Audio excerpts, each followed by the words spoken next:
Ayan guys. Ayan guys. So galing kami dun Kalatante. Ayan. Binigyan niya ako ng mga ito ganito di ba oh. Ayan. Ang daming ano sa garden nila. Nag-harvest siya guys. Tapos binigyan niya ako. Tapos ito papatuyuin daw to. O kamatis.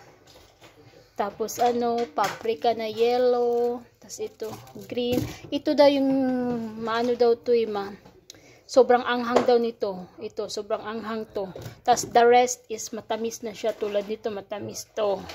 Ito lang daw yung sobrang anghang.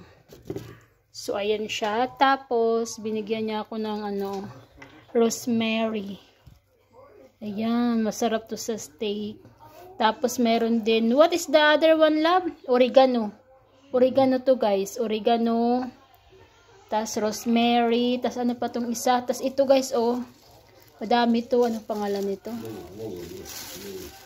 Ito guys oh, ano, dahon ng paminta, ayan, yung nilalagay sa adobo, madami silang tanim guys, tas ayan, ang dami niya binigay sa akin, papatuyuin ko lang daw to, papatuyuin, ayan.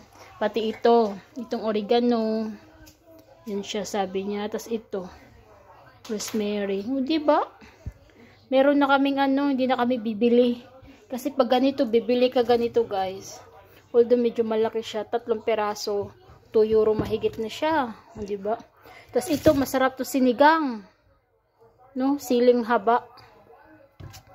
So, ayan. Ayan lang, shinare ko lang.